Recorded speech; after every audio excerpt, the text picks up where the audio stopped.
Davut Kavranoğlu'na sözü bırakıyorum. Yaser Abu-Mostafa'yı kendisi tanıtacak. Çünkü eski kadim dostu. Buyurun Sayın Başdanışman.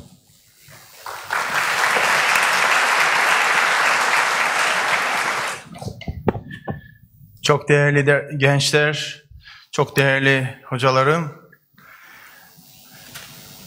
bünyesinden çıktığım, mezunu olmaktan büyük onur duyduğum İstanbul Teknik Üniversitesi'nin açılış merasiminde sizlere selam verme şansına sahip olmaktan dolayı çok memnunum.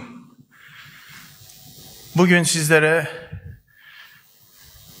kadim dostum, değerli hocam, Caltech'te öğrencisi olduğum ve bundan onur duyduğum Profesör Yaser Abu-Mostafa'yı sizlere tanıtmak ve konuşması için sahneye çağırmak üzere geldim. Yaser Abu-Mostafa benim 1985-89 arasında master ve doktora yaptığım sırada Caltech'te derslerini aldığım, doktora komitemin üyesi olan hocamdır. Dolayısıyla o zamandan beri hem hocam olarak hem de yakın dostlar olarak hiç kesilmeyen bir ilişkimiz oldu. Yaser Abu-Mostafa tabii ki neural networks, machine learning, artificial intelligence bu konularda dünya çapında bir otorite. Ama her şeyden önemlisi mükemmel bir insan, çok iyi bir insan, çok yardımsever bir insan, çok iyi bir öğretmen ve müthiş bir bilim adamıdır. Şurada yazıyor gerçi ama ben açısından sesli olarak da kayda geçsin diye değerli Profesör Yaser Abu-Mostafa'yı kısaca tanıtmak istiyorum. Dr. Yaser Abu-Mostafa is Professor of Electrical Engineering and Computer Science at California Institute of Technology and Chairman of Machine Learning Consultants, LLC. His main fields of expertise are machine learning and computational finance. He is the author of Amazon's machine learning bestseller, Learning from Data. His machine learning online course has attracted more than 5 million views. Dr. Abu-Mostafa received the Clauser Prize for the most original doctoral thesis at Caltech. It's just 30 pages. I have a copy of it. I wish I brought it. It's just very thin doctoral thesis. I have never seen anything thinner than that. He received the Caltech undergraduate and graduate teaching awards 5 times and the Richard Feynman Prize. He is the co-founder of the annual conference on neural information processing systems, the top international machine learning conference. In 2005, the Hertz Foundation established a perceptual graduate fellowship named the Abu-Mostafa Fellowship in his honor. Dr. Abu-Mostafa has served on the scientific advisory board and as a technical consultant on machine learning for several startup and established companies, including Citibank for 9 years.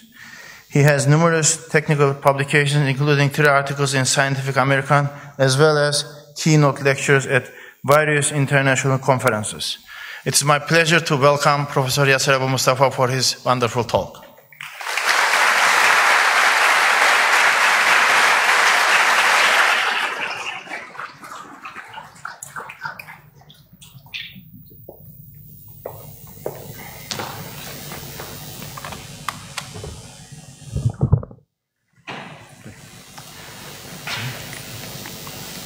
Thank you so much for the warm welcome and the very kind introduction. I'm very happy to be back here.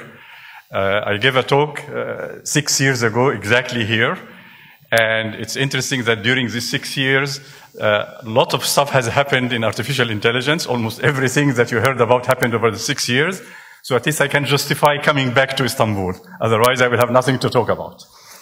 And the Rektör gave a speech in Turkish, and he warned me ahead of time that I won't understand, but I would like to tell you that I'm very fluent in Turkish.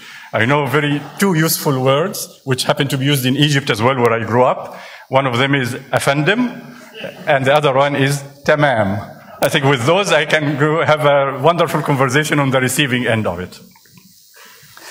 So the talk I'm going to give today, it's about artificial intelligence, and I'm going to give it with the idea that you don't have to be specialized in the subject. You are curious about it, you heard about it, and I'd like to tell you what is real and what is imaginary and what is the outlook in very concrete terms. So the original title was Artificial Intelligence Evolution and Revolution. And pretty much the evolution happened until 6 years ago, so that's partially covered by what I said before.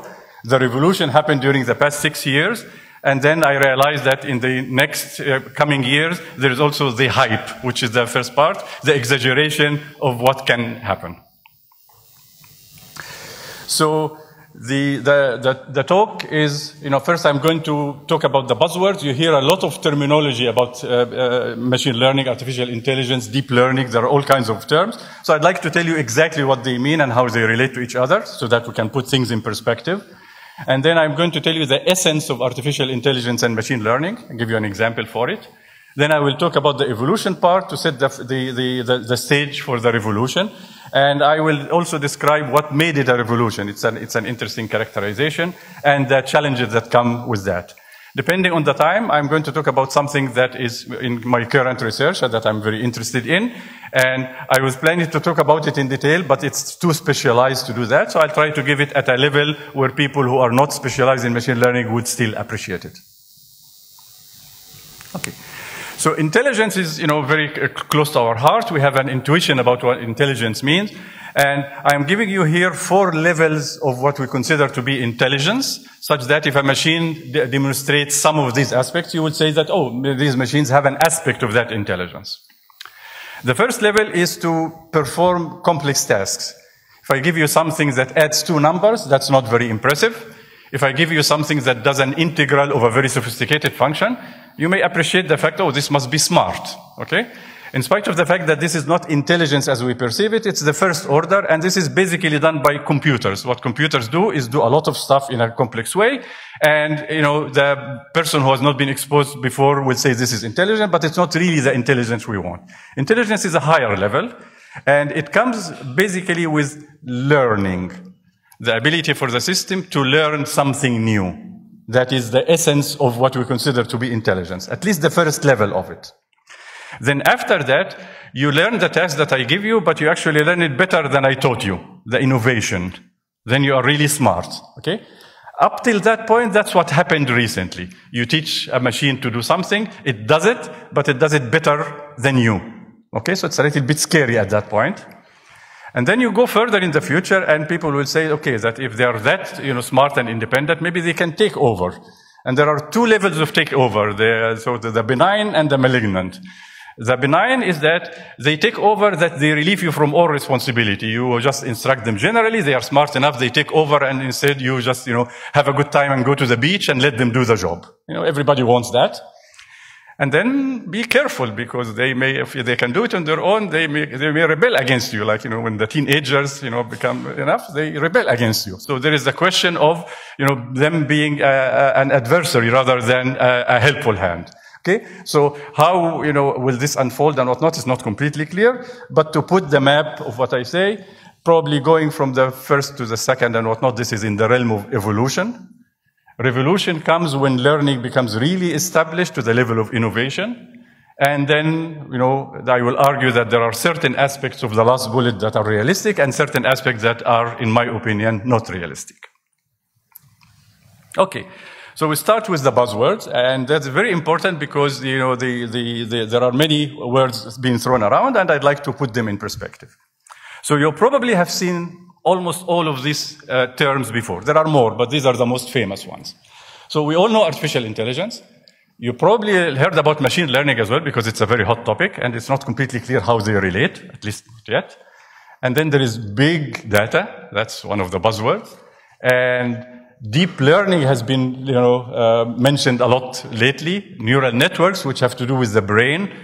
and the data science, pattern recognition, and whatnot. So these are words that are used in the context that I am talking about, and probably the popular press would also use them. And I'd like to, say what they are. For example, you think deep learning, you may think deep learning is like, it's very deep. You're thinking, but actually it turns out to be something very specific that was called that, and there is a story that goes with it. So let me start with the dictionary. I will try to decipher what these are. The first item is deep learning is neural networks. Okay? It so happens that neural networks had a previous incarnation in the 1980s. They weren't very successful, as I will show you in a minute. Okay? So when they became successful, people decided that if they call them neural networks, that may not fly, because people are okay, so yeah, we heard that before. So they came with the ingenious idea of calling them deep learning for a good reason. It's an excellent choice of word. And once they took off and they became established, we went back to neural networks because everybody believes now that they can do well. Okay? It's a mess. And I have to say that I have great admiration for people who stuck with neural networks all this time until they paid off. And they deserve all the credit that they got for having this succeed at a level where it makes it to the popular press and affects our lives. The second part of the dictionary is that neural networks is just a model within machine learning. Machine learning covers the idea of a machine being able to learn. In the course of doing that, you have different models for what will learn. Neural networks is one of them. And I will mention other models as well. Finally, or the main one, is that machine learning is pretty much the same as artificial intelligence. Artificial intelligence states the goal. We would like something to look intelligent. It turns out that the bulk of it is learning by a machine, automated learning. Therefore, the two terms are used interchangeably. There may be other aspects of artificial intelligence and whatnot, but the core of it is about the same. So you can think of this, I'm talking about artificial intelligence, or I'm talking about machine learning. And pretty much all the other words are, very close to machine learning. Some of them emphasize that the fact that you are dealing with a huge data set. Some of them have to do with the fact that you have a database that you need to query, so there are other technologies involved. But the core of it, the brain of it, is really the machine learning part. Okay? So with that in mind, let me give you the short history of machine learning or artificial intelligence, referred to as AI or ML from now on. Okay. So it started in the 1950s, and someone came up with a model and the idea of artificial intelligence, and everybody was excited about it. And the idea is that this is a great, the future is AI. And that was really the case. And the problem always in the scientific community is they have to be excited about what they are doing. So they give them big names and they project things in a very optimistic way. And invariably, they don't deliver exactly what they promised. Okay? But in this case, they didn't deliver anything that is even nearly impressive. Okay? And therefore, after a while, people sort of, heard that before. And indeed, when by the 1970s, AI became a bad word. You don't say you are working in artificial intelligence. It was really, okay, people who want to work on it try to find another name. Okay? That's, after that, I started my graduate study at Caltech. And at that point, neural networks became hot. Okay? And nobody said that neural networks belong to artificial intelligence. It was a model. We are modeling the brain. The brain does wonderful things. We are going to do them as well. So that was the thing. And now neural networks are the great future. Okay? This is, it may look like I'm making a joke. At those eras, exactly that was the feeling. The excitement about neural networks in the 1980s, the excitement about AI in the 1950s was real. Then in the 1990s, neural networks may not be that great, okay? It turned out to be the second best way to do many things, but they never beat the best way. And it's funny how people perceive the success. Let's say that this is your human performance. This is how you do a task. If you have a machine that does below, okay, nobody really pays attention. It's a toy. It's a glimpse into the future, whatever it is, okay? Maybe when you come close, people will say, okay, although they are not performing as well as humans, maybe it's cheaper and, for companies, they will do it, etc. But nobody gets excited. Although this is a gradual thing, there is a phase transition in perception once you do this. The minute you beat the performance of humans, people perceive it completely different. And if you follow the history of what happened, this was going this way, and it exceeded that about 5 years ago. You did better than humans in many things. And all of a sudden, you can see the possibility that we are going to, beat humans, obviously cheaper, and will relieve humans of their task. And all of a sudden, all the attention came through it. So, in the 1990s, neural networks were nothing to write home about, not a big deal. And then in the 2010s, well, neural networks are great after all, because they actually exceeded that threshold. Okay? And then after that, we came to the conclusion, to the novel conclusion, to the great statement that AI and machine learning, okay, have you seen this before? Okay, this time at least it's not completely speculation. People actually have something to show for it. But this is exactly the logic that happened over history. Okay, now be careful because, okay, so it's great that we will do our task, but it becomes a rival to us, and people who are claiming that it's a danger are, not lightweights, okay? The late Stephen Hawking made that exact statement, okay? The end of the human race. That's a pretty strong statement, okay? That's a quote, okay? Elon Musk said that this is the biggest existential threat for us. Machines will take over, we will be slaves, and all of that kind, okay? So when this came out, the press contacted me in order to comment from a technical point of view, okay? And I, said my opinion. I tried not to contradict them very much. They are very high profile. And also, Stephen Hawking used to be, an annual visitor to Caltech. Elon Musk happened to be in the board of trustees of Caltech, where I work, so I better be careful. But anyway, in my opinion, this is, okay, that in some sense they are raising an interesting issue, but there is something that I can comment about, which I will comment about during the talk. Okay. Now, I would like to re-emphasize the fact that the core of intelligence is the ability to learn. I mean, you probably are familiar with this picture when Watson won the Jeopardy against very, wonderful experts, okay? And in this case, it, beat them all. And, if you think of that, Jeopardy is a, pretty sophisticated game. And you think this is an intelligent machine. But it wasn't actually the role of machine learning in that machine. I'm familiar with the building. I'm having contacted the team that did it. The role of machine learning is very little. It was brute force accumulation of knowledge and an ability to consult them and ability to weigh different evidence and whatnot. It's just like a sort of standard method without the learning part. Learning is to do it in an automated way. You don't worry about the task. You worry only about building something that looks at representative data and figures out on its own what to do. You don't worry about it. Here, you worry. You actually design it. You think this is important dictionary. This is the way to weigh evidence. You are interfering with your own ideas about it. And what makes this machine not very intelligent is the fact that if I take the 3 players here and ask them to play chess, the humans will probably play a far better game even if they are not an expert in the game. If I ask them to do some mathematics, the 2 humans will do it, okay? They are versatile. They are not a one-task machine like this one machine is, okay? So the ability to learn something new and different and be able to good at it is what characterizes, or the main characteristic of what we consider to be intelligence. Okay.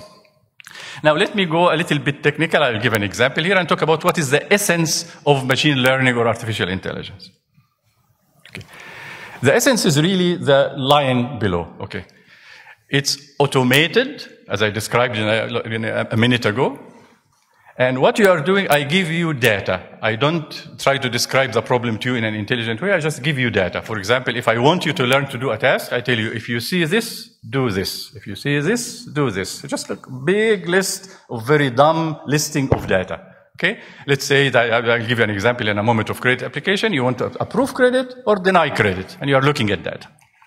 So the role of learning is to be able to figure out a pattern in the data that is relevant to the task, such that when you pick that pattern and apply it to new data, it will give you the correct decision.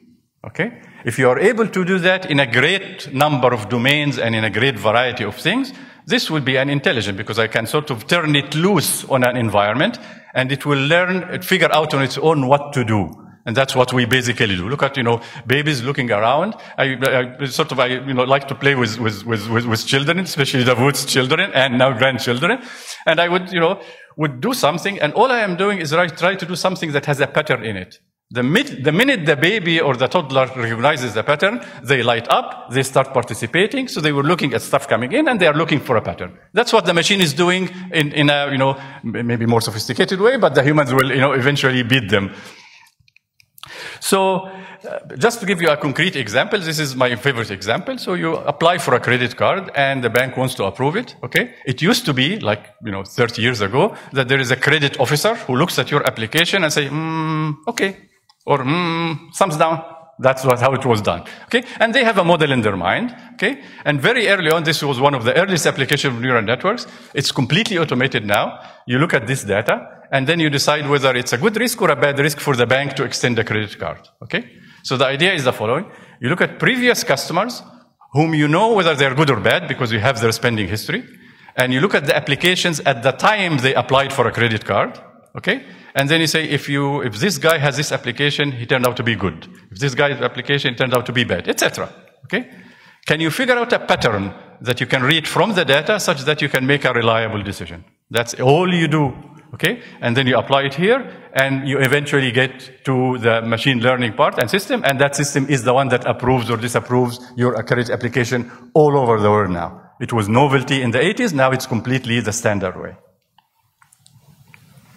So if there are people here who are, in science and in technology, not necessarily in machine learning, but machine learning for them is a tool. So you are investigating something, let's say you are in astronomy and you are investigating something, or you are in physics, or you are in engineering, but not necessarily in machine learning and computer science, okay? You ask yourself, so I'm working on this problem and I can see there is a question of a pattern and I'm trying to find it. As a matter of fact, as a researcher, that's what I'm going to do. I'm trying to look at the data and trying to figure out the pattern and come up with a theory. Maybe the theory would be MC squared. That's that's the summary, the pattern that you figured in the data and whatnot. So can I use machine learning in my field? Okay. So this is my prescription for when machine learning, which is a very mature field now, can be applied successfully to your field. Okay. The 3 bullets is that a pattern exists. Okay? That doesn't mean that you know what the pattern is. If you knew what the pattern is, you would get it and you go home. Okay? But you can tell in many situations that there is a pattern, but you don't know what the pattern is. For example, if I go back to the credit application, I tell you salary. Is salary related to the credit worthiness? Of course. Wonderful. How is it related? I don't know. Okay? So there's a difference between knowing that it's relevant versus knowing that it exactly plugs into the formula in this particular form. So when you know that there is a pattern, that's number 1 requirement. The other one, you cannot figure it out completely on your own mathematically. Because if you have a way to detect the pattern based on the data, just write the code, and that's the end of it. Why do you need this mumbo-jumbo of getting the data and neural network? And you already had the solution. Okay? But that covers a lot of territory. We are in many situations, we know that there is a pattern. The problem is so complicated that I cannot possibly, write like a certain polynomial of thing that solves it. I don't know what the mathematical model is. Okay? So I would like help, and I would like help for something that is, professional in detecting patterns in data. Okay? Data is the key word, so that's the 3rd bullet, is that you have to have a representative data of what you are trying to detect. If you have these 3 components, machine learning is your guy. Okay? And you should give it a try. Okay? And it has been so successful in many applications to the level where companies approach me for certain consulting, and I would look for a task, okay? And I'm yet to see one task where machine learning is not going to outperform what they were doing before. There is a lot of low-hanging fruit there. Because think of it this way. The machine is completely dedicated to performance, okay? It has an objective function. You have to detect the pattern, okay? It doesn't worry about anything. And when you teach it and you have the guards in place that I'm going to talk about, you end up with something that detects the pattern. That machine doesn't have a bad day. It doesn't need to drink coffee. It's very consistent. It's very cheap. You just get performance based on it. So there are lots of opportunities for it to apply, and as we have seen, more and more sophisticated tasks in your iPhone, and you recognizing your face, and all of that is AI. Okay, so now I'm going to go through some history of the applications in order to give you concrete examples of it. I happen to be involved in those applications. I can talk about them a little bit authoritatively. The first wave, which happened in the 90s, was financial applications. And at that time, go back to the 1990s, data wasn't as abundant as it is now, not nearly. So the biggest bottleneck for applying machine learning was finding an application that has enough data. Turns out the financial applications are wonderful. Wall Street has all the data in the world about the markets and the happy, etc. So this was a very ripe field to apply machine learning to. And it was some of the best successes early on that attracted the attention of people. And in many cases, neural networks in their old incarnation were the model of choice. And in other cases, other models that I will allude to.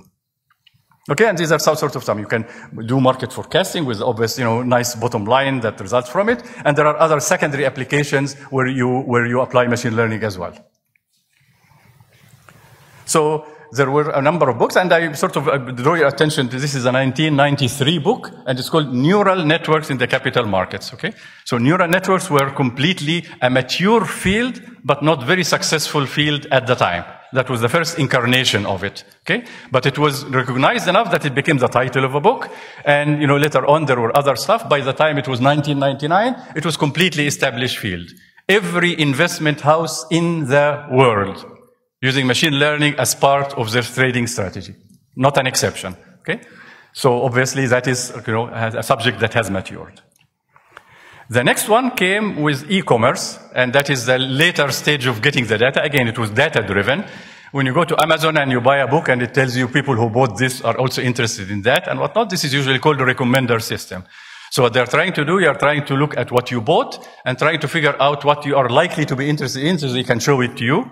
And there are many, projects like that. One early project that I was involved in was very interesting. It was it's my favorite example because it's, I find it to be funny. It was on women's fashion. There is a company that started, women's fashion online. And what they do, you log in and the lady would see some products that are recommended to her. Okay? Obviously, if you recommend things that are spot on, you are going to make a lot of sales and people will pay attention to the screen. It's very economically viable for the company to have that working. Okay? And pretty much like you go to Netflix and they recommend movies, that is also a machine learning thing. It's all recommender system. So the fashion company asked me to help them out, okay? And I have to confess, I am the worst person when it comes to women's fashion. I don't know the terms. I have no idea what I'm talking about. I am not the person to consult, okay? And the company had very professional stylists who know what they are doing, and they kept using the jargon, and I'm used to hearing stuff that I don't understand and not get intimidated, because I know I have the winner. I have the data. Once you give me the data, I will turn my tools loose on it, and I will beat you. You're the expert. So I took it, and I looked at the profile, which women bought which items, the profile, figure it out, and then I would make recommendations, and they run a blind test, so they take half the customers at random, give them my recommendations, they see my screen, the other half will take the screen recommended by the stylist, and I beat those by 30% in terms of sales. If you are in a company, 30% increase in sales without any cost, there's a system, is really a huge big deal, okay? Just remember, I still know nothing about women's fashion, okay? It's not that I became an expert in it. I have a tool that is data dependent that does it, okay? And similarly for this, everything in e-commerce does that. And if you think what you're doing here, it's really profiling.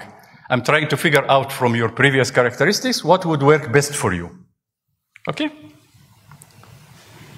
And this one is a famous one, Netflix, that was mentioned earlier. So this was a competition. It used to be called the Super Bowl of machine learning when it was out. So the Netflix had a system. They had an in-house system that worked adequately, and they wanted to improve it. So they had a crowdsource. If you beat us by 10%, we'll give you $1 million. Okay?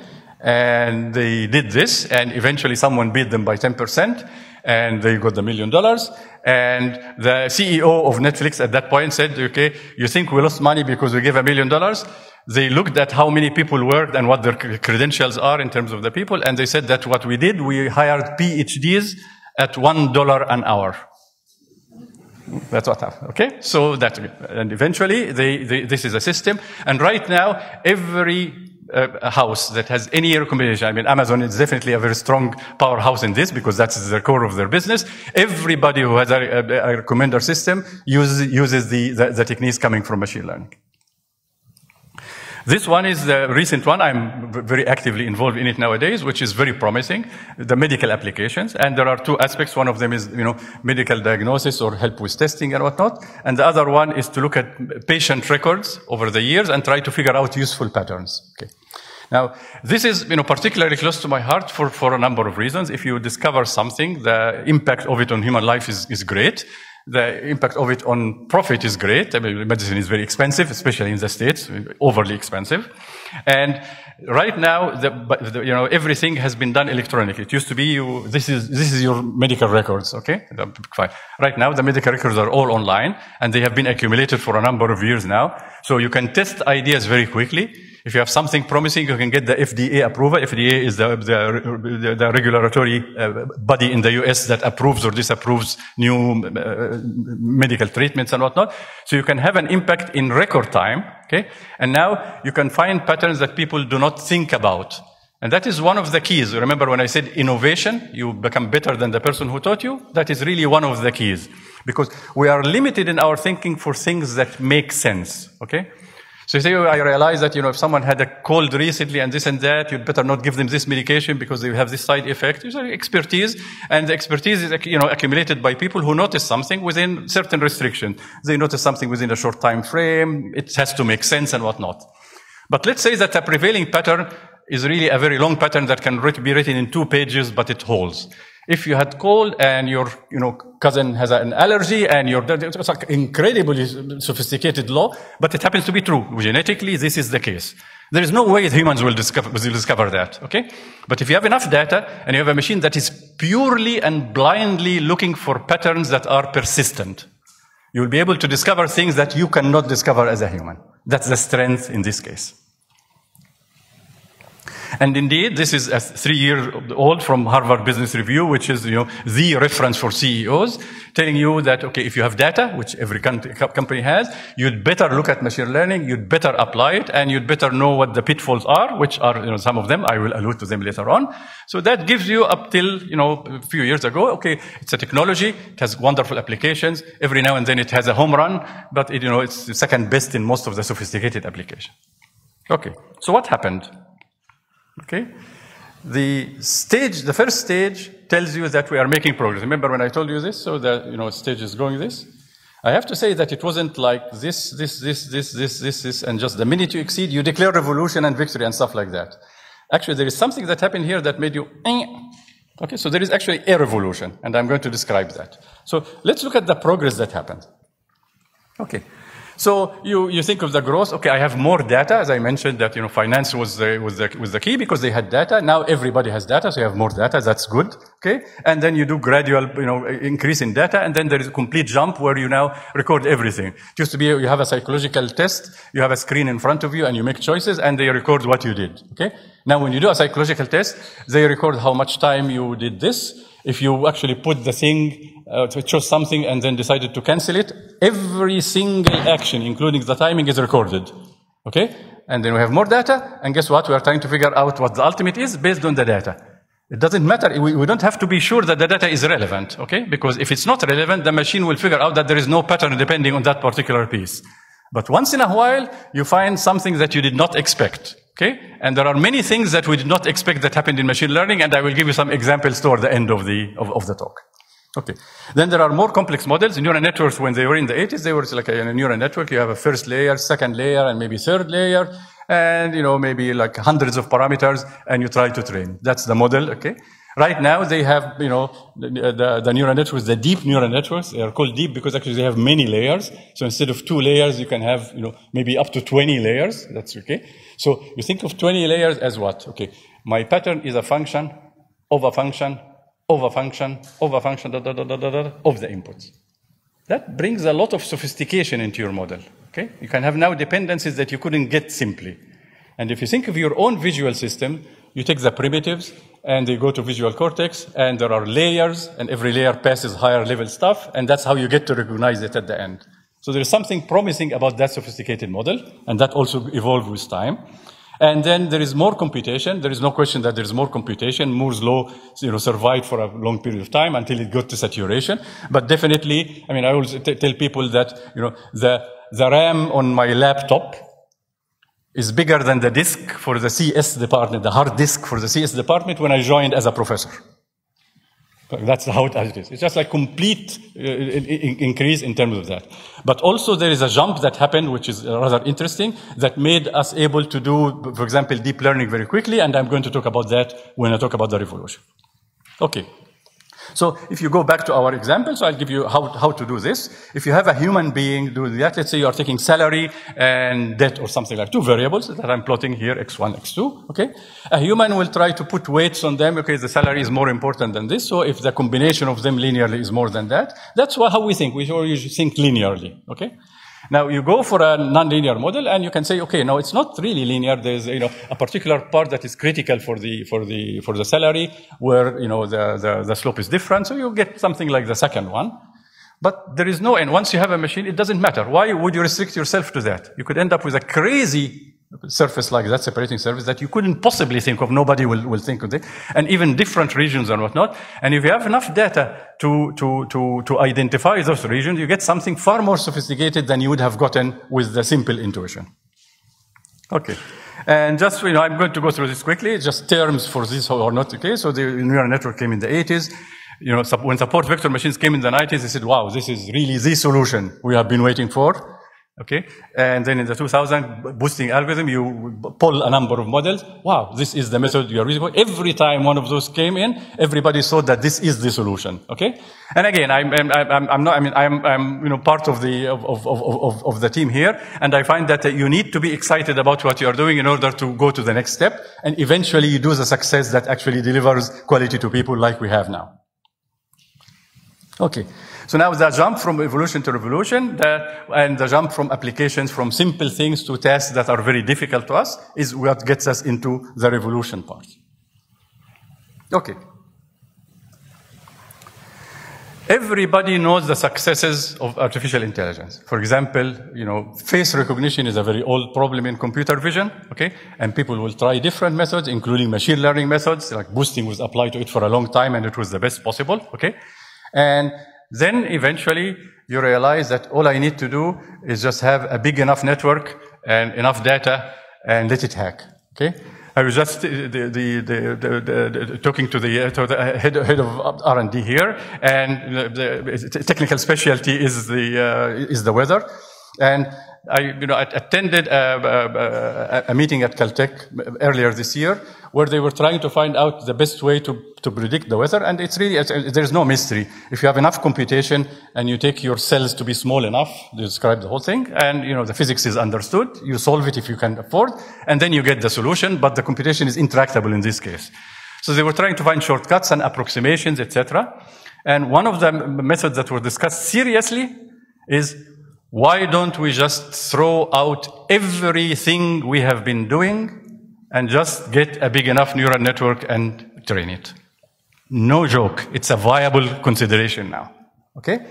Which is, good news because, it's easier. Okay? And of course, if you have worked for this for a long time, you will look sorry at, all of this effort is down the road. But there are a number of things, and the best one of them is when, natural language processing. Okay? Okay? Computer vision, okay, we want to recognize faces, okay? It used to be that, okay, let's try to find the contours for the eyes and then have characteristic distances, very smart stuff. You do it and you perform adequately, that's all, okay? You throw a neural network at it and it's remarkable. It recognizes your face as a password now for the thing and everything else. Similarly for translation. So for all of those, basically a body of knowledge was thrown away and you replace it with neural networks. So it's interesting to understand why, and when I talk about very specifically the neural network, I will make the point that made the difference. Okay, so now we will look at what enabled that, and there is the three components we talked about: the data, the models like neural networks and other models, the computation, the amount of computation. All of them went into a jump, like the stars were aligned for this to happen. So let me describe what happened in each. Okay. In terms of data, data has exploded long before 5 years ago. It was like 10 years ago when people said, okay, we now have data on everything, but we don't know what to do with it. And that was really a concern. Think of profiling, okay? So when you buy a book from Amazon, they look at what other books you bought from Amazon, and then they recommend a book. Now, imagine that I am going to have a full profile, a total profile on you, okay? The sweets you like a particular brand of chocolate, okay? You did travel, yeah? So what did you do in travel? Did you take organized tours or did you go on your own? Okay, fine, okay. And what books did you buy? What music did you like? What school did you go? It's a total profile. Now, it's conceivable that after I put this in a machine learning and have enough data, there are sort of 6 billion people around the planet, so I can definitely get a subset and learn. I will be able to find crazy patterns. Those who like chocolate and happen to have this, etc., are likely to buy this particular book. Completely counterintuitive. Why? Why? It's not why. We are not trying to explain why. Okay? We are trying to find a pattern that is persistent based on the data. And necessarily you are going to find patterns that nobody would have thought of because we are guided by our logic. And logic sometimes becomes a hindrance when it comes to those things. Okay? So that's the data. So data is collected and everything. And, this is definitely the total profiling project that I was involved in is one of them. Now comes the big model. So here's the neural network. And it happens to have many, many layers. It used to be shallower than that. And this is what is called deep neural network or deep learning and whatnot. So what is the difference? The difference is profound. Because it used to be, since we are trying to learn and we have limited amount of data and simpler model, first, we try to help the machine. Bad idea. When we try to help it, we shot ourselves in the foot. So what we did, let's say you want image recognition, okay? So the first thing I'm going to do, I'm going to look at it. Of course, I'm not going to take every pixel and put it in, just like, gray level or colors and whatnot. That's too primitive. So what I'm going to do, I'm now going to be smart, okay? And I'm going to extract edges, get relevant features, all of that by hand. That is my design, my idea of what would be relevant to the task. And when I get those higher level guys that are, much simpler than the pixels, but they carry all the information, I think, then I apply to the neural network and learn. Okay? From that point, it's doomed. Because I have already given up on the information that will actually give me the added performance. So what happened with these things is that the input to this network is pixel by pixel. So you are actually taking whether this is a gray level, whether it's 254 or 255, okay? And I'm trying to ask you whether this is a face or not. What is the relevant for an individual? Figure it out. So the network has enough layers that it will take absolutely all the information, provably all the information. They're using exactly the same thing we look at and recognize the face.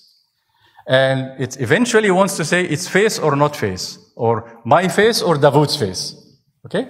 And then all of a sudden, miraculously, the right features get in, and by the time you get to this layer, which is just feature extraction, these features make no sense whatsoever. The edges made a lot of sense. The distance between the eyes made a lot of sense. Good. Enjoy the good sense. That is irrelevant to the task. What you want is something that is relevant to your performance, relevant to your ability to recognize. And if that happens to be in a very mysterious, inexplicable feature, I will take that feature over the feature that makes sense. Thank you very much. And you end up with features that were extracted very specifically for their relevance to the task at hand. Okay? And from then on, you get performance that, in some cases, definitely is comparable to human beings, definitely far better than anything we did when we tried to intervene ourselves. So that was a key in terms of the models themselves. In terms of the computation, that is completely parallel tracks that nobody thought of. So Moore's law, things were doubling in every now and then, and so on, and they got to a saturation. The speed of your laptop is about the same for the past 5 years. It used to be that, you buy a laptop and in 2 years you want to throw it because, there is a much faster laptop available. Okay. So you get that, and okay, so fine. Things are fast enough. But it turns out that, for the application of computer graphics in particular, there are operations that are very highly demanding in terms of flops, the number of operations you need to do. So they devise particular hardware to do those operations very fast so that they can do the graphics that you see in a fast way. Okay?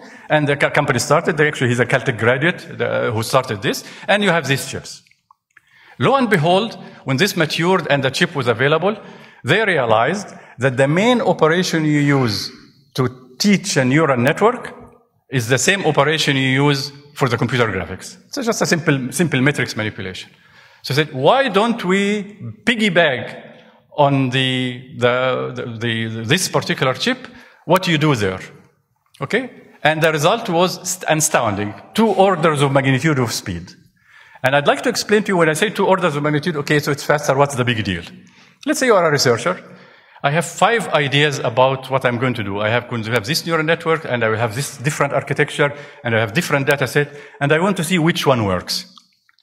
Okay, one approach is to write a program to run something, and I do that on Friday, enjoy the weekend, and on Monday I look at the results. Okay? 2 orders of magnitude means that if you wanted to do this before you had the chip, you will have to wait for almost a year. Okay? No one is going to wait for a year in order to investigate something. So what happens is that this opened the appetite for great exploration. And some of them were crazy ideas you wouldn't try. There is one thing where, thing is taking a lot of time. So let's do something. Let's, instead of training the whole network, pick guys at random and only train these and pick other ones next time. So we are doing a sloppy job just to save time. Okay? So people tried that. To their surprise, it did better than doing everything at once. And they're like, why is this happening? And they realized that there's something called regularization in machine learning particularly, and this is done, and that is the dropout. It's a standard technique now. So all kinds of ideas were tried and found because they were able to do that. And the maturity of the field became very, very fast. Okay? So these are the 3 components that enabled what we have now, and as I said, we were going this way, and then we really jumped. Now we are better than it. We are better than it to the level where now we get the real intelligence. So this is the game of Go, and it's ancient. There are tons of experts. It's like people feel that it's completely understood game. So let's try the neural network on it, and the neural network now is not trying to get the expertise of people to teach it. No, just the board situation. What is the next move? What happens eventually in terms of winning and losing? Do that a few trillion times and hope that eventually you get to play Go well. That's what happened here, okay? So this is AlphaGo, which is, and it beat the best expert of Go in the world. Okay? That's quite a statement. But more interestingly, in the course of doing that, it found certain strategic moves that nobody has ever thought of. You think by the time, it's like, we are playing chess, the first, n moves are almost routine because everything has been tried. So all of a sudden, the experts were like, wowing. How did it think of that? And these are sophisticated ones, because usually when you have a strategy, you think of something like cute that you understand and memorize and whatnot. Some of the strategies here were like, okay, if I want to explain the strategy for you, you have to stay with me for an afternoon. Okay? Obviously, that's no hindrance to the machine. The machine has found it. So now all of a sudden the machine is finding things that we could not find ourselves. And we being the absolute world-class experts in the game. That is what is now happening. So not only do you get to learn the task at a level that is competing with human, in the course of doing that you find things that we did not think of and arguably we could not think of. This is what I alluded to when I talked about medicine, okay? Medicine is a very traditional field, okay? And obviously because you have an army of doctors trained at different qualities and whatnot, the lives of people are at stake. It's a very regimented field, okay? It ends up being, it's almost like if you have this symptom, you do this. If you have this symptom, you do this. If you have this symptom, you are out of luck. If you have just completely, and if you deviate from that, you get sued and whatnot. So there is very little room for maneuver. And your experience is the patients you get to see as a doctor. Maybe if you are a famous doctor, you talk in a conference and you convey that and people compare notes. Now we are going to look at hundreds of millions of patients with full records, and you may be able to detect something that absolutely no human being, even if they're a great doctor, was able to detect. That is the chance that is opening up. This one is going to happen within 5 years. And it started to happen. People have self-driving cars in the US, but they try them a little bit. And this is one of the cases where it's interesting to see what is there. So, I mean, the wood made the remark the other day is that, when you call a driver to do something, you hail a cab or call Uber or whatever, you have no idea how skillful the person is, whether they had a bad day, they fought with their spouse. You have no idea, okay? And you are putting your life in their hand, okay? So, here we are trying to get something that does the driving in a very consistent way. And there is a metric in the US, it's an unfortunate metric. There are 50,000 people who die in car accidents every year in the US. Okay? Now you do this, and let's say that you do the statistics, and you end up, it's, instead of 50,000, it will be 10,000. Okay? Totally no-brainer. We'll just use that. I mean, we're just saving lives. And you think, okay, I am a skillful driver. I really am pretty good at it, and I have these tricks and whatnot. Yeah, I completely admit you, and I'm not, trying to minimize your skill. But wait a minute. That self-driving car will have the map of every road as part of it. It will have the statistics of every spot where accidents happen. In addition to that, it has recognition for the pedestrians. That is far more reliable because it can detect them in the dark. You cannot. It has other sensors other than vision that is detecting stuff. I mean, when you park your car nowadays, the car will tell you you're about to hit. Sometimes it brakes forcefully because you're about to hit something.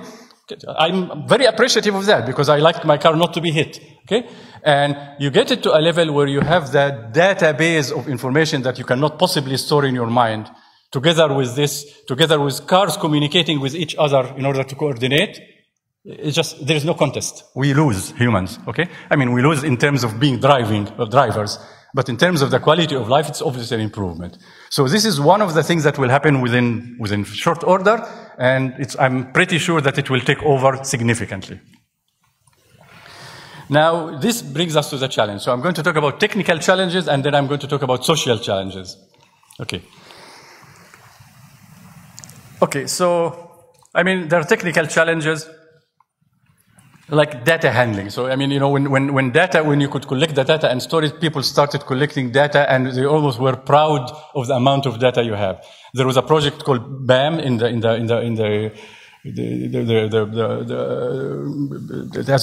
trying to do a full mapping for the brain so that we know every part of it. And people were, I attended the preparation meetings for it, and people were extremely excited that they were recording everything as a waveform and recording the waveform at, like Nyquist rate and this and that, and they're counting, and we have this, terabytes upon terabytes, and they were very happy about the data, okay? But then you have to ask yourself, what are you going to do with it? I mean, eventually, a program has to go through the data and learn something, okay? So one of the challenges is to be able to collect the data wisely and et cetera, and, as you say, if you want a lot of data, be careful what you think of. I don't know whether you remember that movie. It's a nice scene, okay? You made, okay, so this one, the original one was you want the truth, you can't handle the truth. That was the original line. So you want data, you can't handle the data. And this is a real challenge for people who are in this field. How to collect the data. The data is heterogeneous. How to, sometimes people collect data in one way and collect it in another. If you try to get a system to learn from both, it will learn neither because it looks like noise. So the handling of the data, although it's very mundane and I cannot get you excited about, it is absolutely essential for the thing. Because as they say, garbage in, garbage out. If you don't have the right data, you are not going to get anything regardless of the sophistication of your algorithm. The other one, which has to do with the technical challenge, with the data snooping, is that, okay, now we are very excited. The machines will recognize the patterns for us, and they will come up with patterns we haven't thought of. Great. Now you have to realize that it's not just a question of throwing data and trying to find a pattern, because you can find false patterns. If you search, etc., you may find something that you think is relevant, but it's not true. You have to have guards in place, that is the bulk of the theory of machine learning, to make sure that if you have the model, describe it properly, and you have the data, describe it properly, and you detect a pattern, with very high reliability, that pattern will generalize, because you are interested in the performance on data you have not seen before. Okay? You don't want to memorize the data, you want to find the pattern in the data that persists when you see something novel. Okay? And again, be careful what you wish for. If you take a very sophisticated model and you give it the data, it has enough to memorize that. So you tell it, okay, please say yes here and no here, yes here and no here, okay? So it's not really looking at the data and trying to find what is the common thing between the yeses and the common thing between the no's. It's trying to memorize, okay, yes, no, yes, no, yes, no, sure. If I have enough memory, I can do that, okay? So as a child, my brother was older than me, and he has this children's book with a picture and a comment below it, okay? And he could read. I couldn't read at the time. But I actually heard him say the words, and then I opened the book and look at the picture and say what the word is. Okay? And I was very impressed for my uncles and so that I can read. And I couldn't read. I'm just matching. I memorized the correlation between the image and what it said. Okay? So maybe that's what the machine is doing here. Okay? And, you know, you look for a human face, that's a human face as far as the machine is concerned. Okay? Okay? And there is a famous quote, it's not mine, but it's the best quote I have seen to describe this situation, is that if you keep looking for a pattern in the data, you will be able to find it. Okay? And it may not mean anything at the time, and the quote says, if you torture the data long enough, it will confess. Please stop, yes, whatever you say. That's what the data is saying. It doesn't mean anything in terms of the generalization. Okay. Now, these are real risks that I think the technological people are always excited about achieving what they want. They may not think about the other ramifications of it. For example, security. Okay. In my humble opinion, computer security is a joke as we stand. Okay. The amount of hacking. I mean, you wake up in the morning, okay, you know, the best bank in the world was hacked and 400 million credit card information is there. Okay, next. It's now a simple piece of news. And it happened again. People got excited about something and built something because they appreciate the full complexity of it. And now we are trying to remedy something after it's too late, and it's patching up job. Okay? Can you imagine if you have an AI system that is looking for loopholes? God help us all. Okay? It's hacking on steroids, as I say. Okay? So there is a risk of the misuse. Okay, and in some sense, if you go back to the remark of Elon Musk and Stephen Hawking, they say, okay, this is an existential threat and whatnot. I agree that it can be maliciously used in a very harmful way. Okay, but then again, nuclear weapons can be maliciously used in a very harmful way. They can definitely wipe out the entire planet in 30 minutes. Okay. The problem with artificial intelligence is that people are afraid that it's not a question of us being cautious about it or not. No, on their own, they will be bad. They will just decide, okay, we are the machines, we are better than humans, and it's like a science fiction type of thing. And respectfully, I thoroughly disagree. Okay? We still have our hand on the off switch. Okay? We can have the intelligence without actuators. So the guy wants to destroy the world, but all it can do is just, print commands for destroying the world, nothing to execute. There are definitely guards that you can put in place. Okay? Now, if someone wants to maliciously use them, that's a different story. That is what needs to be taken into consideration. The other social risks are real. Okay? So when the Industrial Revolution happened, it's, if you look at the world economy, it's absolutely better. Who wants to keep lifting these heavy things by humans and etc., while a machine can do it? But the point is that this happened over, decades. So it was easy for people sort of to retire, the new generation to realize that this is not a good job and find something else. There was some transition. Everything happens now at the speed of light. Okay? So let's say in 5 years, the self-driving cars are there. Okay? Some people decide I'm not going to own a car. I'm just going to have an application like Uber that calls a guy. I don't have to worry about parking. And if you think about it, then the machine will not have an annoying driver that keeps talking about stuff that you don't want to talk about. Okay, that's it. Although if you add artificial intelligence, it will start talking to you in terms of artificial intelligence.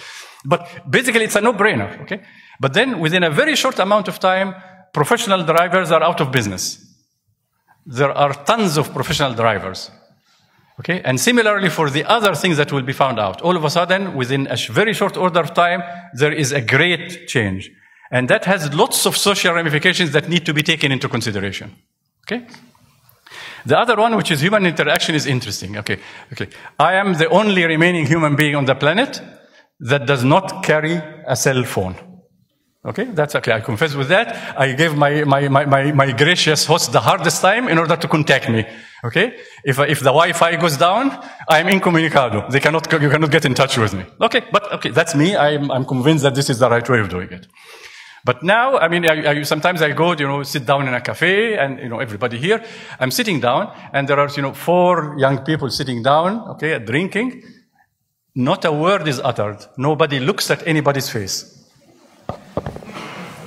Okay?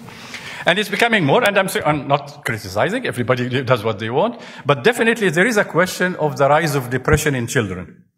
for a number of reasons. I mean, I'm not saying that using the iPhone probably has to do with more social media approval and likes and whatnot.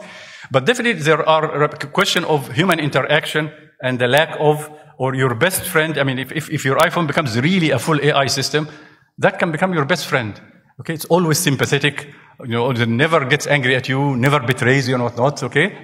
I mean, some people argue that the popularity of having dogs in your household is because humans are so terrible that people appreciate the fact that the dog loves them, and that's it, okay? So your iPhone also will love you, and it doesn't bark, and it doesn't need to be fed and whatnot, so maybe that's my new friend, okay? So all of that needs to be taken into consideration seriously, because it's happening at a mass scale and happening in record time. So the dynamics of it is not at all understood. And these need to be taken into consideration. Okay. I will concede that there is no way under the sun that I will go into the second part of the talk, which is, the technical part, which is this. Okay. So all I'm going to do, I am just going to give you the context in one view graph and then jump to the end. Okay. So this is a result that I did with my dear colleague, Dr. Carlos Gonzalez. And it came from the following point. I mean, this may not be very relevant here. Maybe it's even less relevant in the US because it's very old. This was the first election after World War II.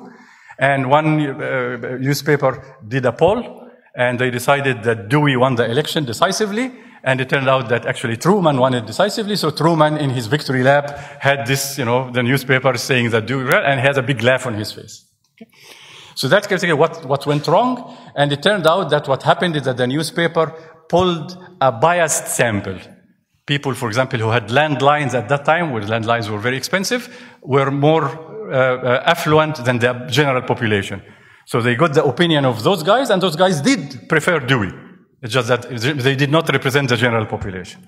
So there's always a question of matching the training set here being the people you polled, with the test set, which is the general population, how the thing will perform in reality. And that is also true in machine learning.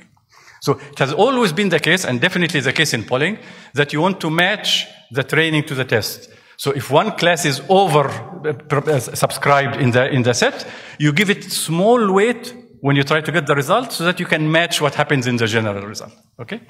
So we decided to do this for machine learning and have a systematic with it, and that was his PhD.